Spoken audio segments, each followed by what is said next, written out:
Wow, some developments overnight. Can you tell us what's the latest with Alfred as it stands right now?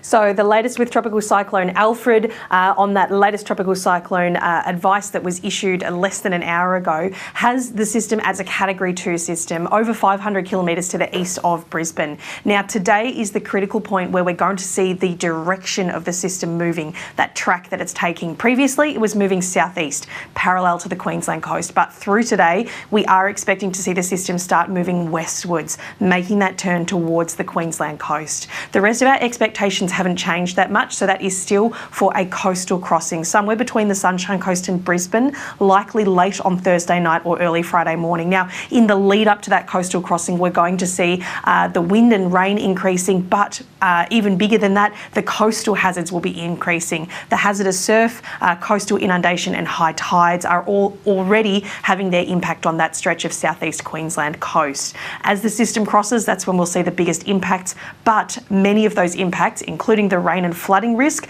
will continue after that crossing has taken place. All right, so surf, the major focus now. How big are the waves that we're seeing and what sort of impact is that having on the coast?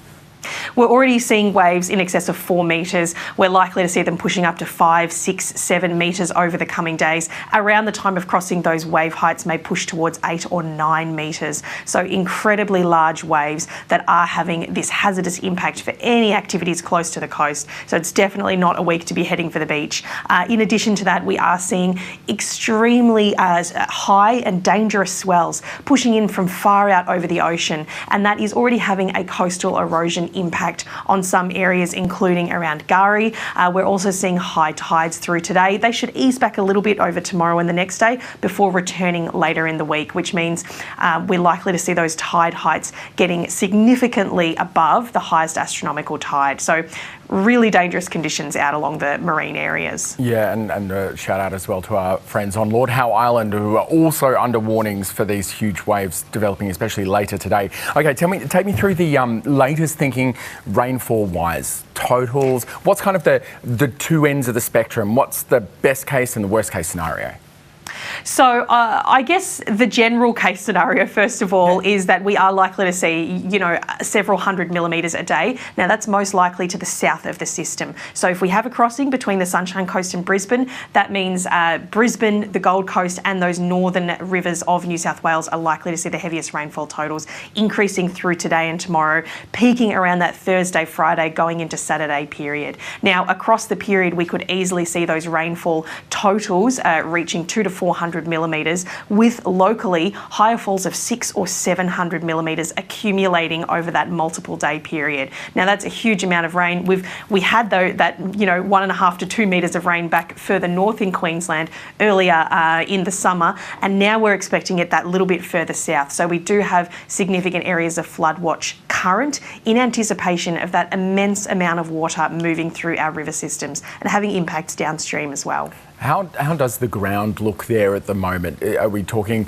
raining on sodden ground, or is there some sort of allowance there for it to soak up some of this rain?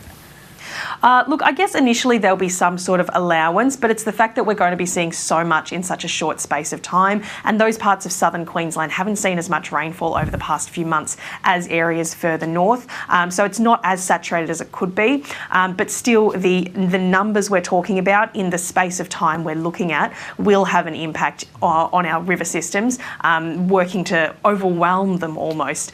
They won't be able to take in so much so quickly, and that's really why we're expecting not just the flash flooding, immediate flooding impacts, but those more longer term impacts downstream. Hey Miriam, often when we're doing this sort of thing we talk about the worst case scenario. I'm curious, and you might not like answering this, I'm sorry, but how do you feel about this situation? What are you really worried about? Look, what I'm worried about, I guess, is that it's been quite a while since southeast Queensland has seen such a significant system heading for the coast. We have seen tropical cyclone crossings about this stretch of coast in the past, but they're pretty few and far between. Now, whether tropical cyclone Alfred is a Category 2 system or a Category 1 system at the time of crossing, it doesn't matter. One way or the other, we are going to see significant rainfall, significant coastal hazards and significant flooding. And I really my message to all Queenslanders through those areas and people in northeast New South Wales is really to just stay on top of those track maps and keep an ear out for all advice from your local emergency services and council areas, as they'll give you the practical advice with where you can go to find the assistance you need as we start to see those impacts building. Yeah, and of course your ABC local radio also has all of those emergency warnings. If you're cut off from electricity, it's a good idea to have a battery-operated radio. Miriam, we've got a minute left. How does this compare to other similar systems that the region might have seen? I'm thinking about recent flooding events.